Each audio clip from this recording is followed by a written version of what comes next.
सत साहब भगत जी, मैं अरविंद कुमार दिल्ली से बोल रहा हूँ। मेरा सवाल यह है कि आजकल के दुनिया में डिजिटल क्रांति आ चुका है, जिससे सारे काम इंटरनेट के जरिए हो रहा है। ऐसे में सभी के लिए सीखने अथवा पढ़ाई के लिए YouTube video, audio, motivational classes ये सभी रोज़मर्रा की ज़िंदगी में अति आवश्यक है। और सारे वीडियो ज्ञान ही देता है, चाहे वो सही हो या बुरा ज्ञान हो। और सिर्फ फिल्म, सीरियल और वीडियो में ही गलत चीज़ें नहीं दिखाई या सुनाई जाती है, अपितु आज के सारे समाज में आंखों और कानों के सामने अश्लीलता, मारपीट, क्राइम, संभोग का दृश्य फैल चुका है। तो ऐसे में हम सभी चीज़ों से दूर नहीं रह सकते, और रह भी गए तो सही मामले में दुनिया के साथ कदम से कदम मिलाकर नहीं चल पाएंगे। तो मेरा कहना यह है कि कुछ भी दृश्य या सुने, चाहे वो किसी भी माध्यम से हो, समाज से या सोशल मीडिया से हो, देखें सुने, ताकि समाज के दुख, व्यभिचार और अश्लीलता के अच्छी तरह से समझ पाएं कि काल भगवान कैसे मान्यता विद्या रखा है।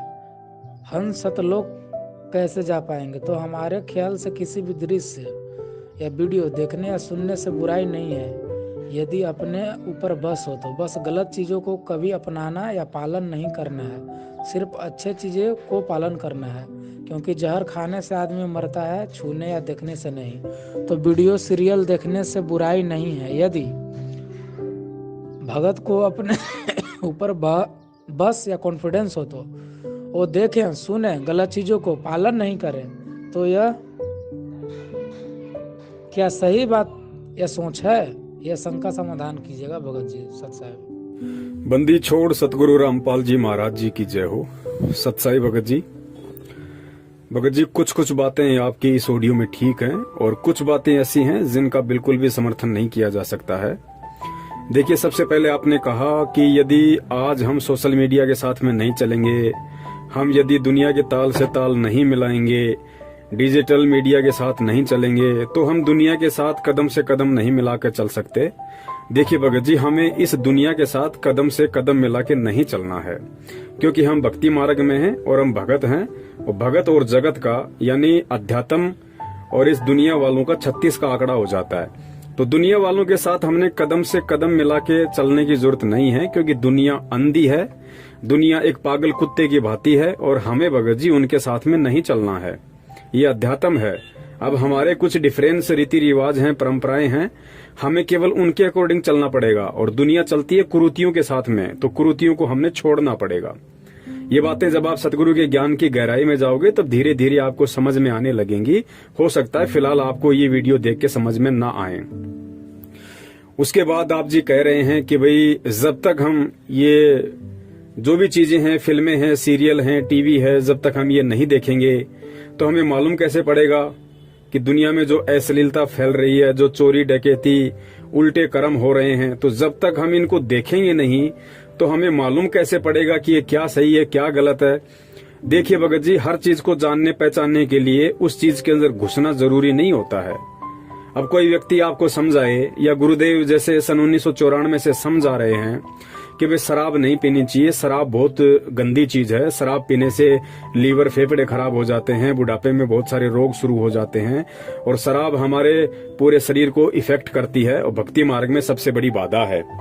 अब कोई भगत कहे नहीं जी, जब तक शराब पियेंगे नहीं तो मालूम कैसे पड़ेगा कि शराब लीवर खराब करती है, तो ये तो फिर मूर्खता हो गई। ये कोई समझदारी वाली बात नहीं है, क्योंकि कहते हैं समझदार व्यक्ति वो नहीं है जो ठोकर खा के समझे। समझदार व्यक्ति वो होता है जो दूसरों की ठोकर से समझ जाए कि अगर इस रास्ते जाऊंगा तो मैं भी आज नहीं तो कल अपना अंगूठा फुड़वा ही लूंगा। और गुरुदेव ने कभी भी टीवी वगैरह देखने के लिए मना नहीं किया है। सतनाम लेने के बाद में जो 34 नियम दिए जाते हैं उनमें परमात्मा ने मना कर रखा है कि भाई हमने ये फिल्में, सीरियल वगैरह ये नहीं देखना है, क्रिकेट मैच वगैरह नहीं देखने हैं। परमात्मा ने टीवी देखने से मना नहीं किया भगत जी, क्योंकि खुद परमात्मा का सत्संग टीवी में आता है, तो परमात्मा टीवी देखने से कैसे मना कर देंगे। और टीवी कोई बड़ी चीज थोड़ी है, मोबाइल भी तो एक टीवी है, मोबाइल तो टीवी से भी एडवांस है। तो टीवी से खतरनाक चीज तो मोबाइल है। जब परमात्मा मोबाइल देखने के लिए मना नहीं कर रहे तो टीवी के लिए कैसे मना कर देंगे।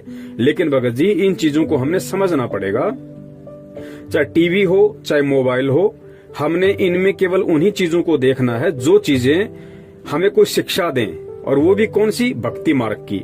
और भक्ति मार्ग की शिक्षा, चाहे टीवी हो चाहे मोबाइल हो, अगर इनमें कोई ऐसा वीडियो ऑडियो है जो हमें शिक्षा दे सकता है तो वो केवल सतगुरुदेव जी का सत्संग है। सतगुरुदेव जी के अनमोल प्रवचनों के अलावा ना कोई ऐसा टीवी सीरियल है, ना महाभारत है, ना रामायण है, ना अन्य कोई किसी प्रकार का धारावाहिक है, ना कोई फिल्म ऐसी है जो हमें शिक्षा दे सके। क्योंकि परमेश्वर ने हमें इस पूरी दुनिया का सार निकाल के सत्संगों में सुना दिया, दे दिया। तो टीवी में देखो चाहे मोबाइल में देखो, अगर कुछ समझना है वास्तव में, हमें देश दुनिया को समझना है, अपने आप को समझना है, अपने परिवार रिश्तेदारों को समझना है, भगवान या भक्ति को समझना है, तो उसके लिए हमने परमात्मा के सत्संगों को समझना पड़ेगा। सत्संगों को चाहे आप टीवी में देखो, आप चाहे मोबाइल में देखो, कोई हर्ज नहीं है। और परमात्मा ये मना इसलिए करते हैं क्योंकि चाहे कोई फिल्म हो चाहे कोई सीरियल हो, भगत जी आज 99% इनके अंदर अश्लीलता, फूहड़ता, गंदापन यही भरा पड़ा है। और 1-2% यदि कोई ऐसी फिल्में या धारावाहिक हैं जिनमें अश्लीलता और फूहड़ता नहीं है, तो भी उनको देखने से कोई फायदा नहीं है, क्योंकि उनमें वही घिसी पिटी कहानियां, वही काल्पनिक बातें, जोड़ तोड़ करके बनाई गई बातें, तो उन चीजों का कोई महत्व नहीं है। वो चाहे कितना अच्छा सीरियल हो, चाहे वो भारतीय संस्कृति के ऊपर हो, चाहे उसमें बेटा अपने बाप के पैर छूता हो या औरत पूरे कपड़ों में रहती हो, मतलब उस टीवी सीरियल में चाहे कितने ही अच्छे अच्छे संस्कार दिए जा रहे हों, वो भी हमने नहीं देखना है। क्यों नहीं देखना है? क्योंकि वो केवल दिखाने तक सीमित हैं। लेकिन जो रोल उस टीवी सीरियल में जो माँ कर रही है, जो बाप कर रहा है, जो बेटा कर रहा है, यानी जितने भी पात्र उस अच्छे सीरियल में रोल कर रहे हैं, वो भगत जी अपनी रियल लाइफ में वैसे नहीं है जैसा वो दुनिया को मूर्ख बनाने के लिए उसमें एक आदर्श व्यक्ति की भूमिका में रोल करते हैं। तो फिर गुरुदेव की वाणी है कि करनी तज कथनी कथ है, अज्ञानी दिन रात और कुत्ते ज्यों भौंकत फिरे, सुनी सुनाई बात। जो व्यक्ति वास्तविक जीवन में शराब पीता है, मांस खाता है, और वो रामायण में राम का किरदार कर रहा है, श्री कृष्ण जी के सीरियल में श्री कृष्ण जी का या सुदामा जी का चरित्र कर रहा है, रोल कर रहा है, तो उस व्यक्ति के द्वारा किया गया वो रोल समाज को प्रभावित नहीं कर सकता, वो लोगों के दिलों में जगह नहीं बना सकता, वो देश दुनिया को नहीं बदल सकता। क्यों नहीं बदल सकता? क्योंकि खुद वास्तविक जिंदगी में वो व्यक्ति वैसा नहीं है जैसा वो रोल कर रहा है। तो जो व्यक्ति जैसा नहीं है, जैसा वो रोल कर रहा है, तो उसके द्वारा किए गए रोल से सामने वाले पे कोई असर नहीं पड़ेगा। ये बात गुरुदेव ने अध्यात्म में समझाई हमें, क्योंकि उसके शब्दों का कोई असर नहीं होगा, क्योंकि वो करनी तज के खाली कथनी कथ रहा है, वो अज्ञानी की श्रेणी में है और वो कुत्ते की तरह काम कर रहा है। कुत्ते ज्यों भौंकत फिरे, सुनी सुनाई बात। उसके बावजूद परमात्मा ने हमें ये टीवी, फिल्म, क्रिकेट वगैरह फालतू के नाटक और बहुत सारे अश्लील कॉमेडी टाइप के सीरियल आते हैं, ये परमात्मा ने हमें देखने के लिए इसलिए मना किया है क्योंकि भगत जी आप और हम सब जीव हैं। अब हमें पूर्ण परमात्मा मिला है। परमात्मा ने एक तरीके से हमारी मेमोरी को धीरे धीरे डिलीट करना शुरू कर दिया। जो भी गंध हमने नाम दीक्षा से पहले इस खोपड़ी में भर रखी थी, इस मेमोरी कार्ड में भर रखी थी, पहले हम फिल्में, सीरियल, क्रिकेट, पता नहीं क्या क्या देखते थे, तो वो गंदगी जमा थी। तो परमात्मा ने अब उसको फॉर्मेट मारना शुरू कर दिया, धीरे धीरे धीरे धीरे अपने सत्संग रूपी जल उसके अंदर डालना शुरू कर दिया। तो धीरे धीरे पहले वाली गंदगी निकलना शुरू हो गई है। अब अगर हम ये सोच के कि रामायण बहुत अच्छा सीरियल है, महाभारत बहुत अच्छा सीरियल है, तो भगत जी ना तो रामायण अच्छा है ना महाभारत अच्छा है, क्योंकि परमात्मा ने बता दिया कि महाभारत में जो 5 पांडव थे, जो 100 कौरव थे, उनसे बड़े कुचरित्र इंसान दुनिया में और कोई नहीं हो सकते। उन लोगों से शिक्षा नहीं मिल सकती, क्योंकि युधिष्ठिर को महाभारत में बहुत अच्छा कैरेक्टर माना जाता है। और फिर गुरुदेव ने उनकी असलियत बताई कि जिस व्यक्ति को तुम अपना आदर्श मान रहे हो, आदर्श उसी को माना जाता है कि उसके जैसे हम भी बनने का प्रयास करें, हम भी उसके जैसे बने। हीरो कौन होता है? हीरो होता है जो एक समाज का आदर्श हो, एक आईना हो, ताकि लोग उसकी शिक्षाओं पे चलें, लोग उसके जैसा बनना चाहें, वो हीरो होता है। तो आज दुनिया में संत रामपाल जी महाराज जी के अलावा ना तो कोई एक सच्चा आदर्श है और ना ही कोई एक सच्चा हीरो है। तो युधिष्ठिर को लोग अपना हीरो मानते हैं महाभारत का। फिर गुरुदेव ने सच्चाई बताई कि जिस व्यक्ति ने राज्य प्राप्ति की लालसा में अपनी औरत को जुए में दांव पे लगा दिया, उससे बड़ा कुचरित्र इंसान दुनिया में कोई नहीं हो सकता। अब देख लो भाई, युधिष्ठिर जैसा किसको बनना है? अगर युधिष्ठिर जैसा बनना है तो फिर कभी न कभी अपनी औरत को या माँ बहन बेटियों को दांव पे लगाना पड़ेगा भाई। फिर परमात्मा ने रामायण का बताया कि लोग रामायण इसलिए देखते हैं ताकि हमारे बच्चों में संस्कार आए, हमारे बच्चे राम जैसे बने, मर्यादा पुरुषोत्तम बने। तो गुरुदेव ने बताया कि भाई राम का जीवन देख लो, राम कौन सा मर्यादा पुरुषोत्तम था। सीता जी की अग्नि परीक्षा लेने के बाद भी कि सीता जी बिल्कुल निष्कलंक है, गंगा की तरह पवित्र है, इसने कभी रावण के विषय में सोचा भी नहीं, संपर्क करना तो बहुत दूर की बात रहा। परीक्षा लेने के बाद भी एक आम व्यक्ति के कहने पे और अपनी गर्भवती पत्नी को घर से बाहर निकाल दिया, बेचारी को अकेली जंगल में भटकने के लिए छोड़ दिया। वो तो परमात्मा की दया थी उस पे, कबीर साहब की दया थी सीता जी पे, उसके पिछले भक्ति संस्कार थे, जो उसको एक ऋषि मिल गया, अपनी झोपड़ी में ले गया, उसको अपनी बेटी की तरह पाला।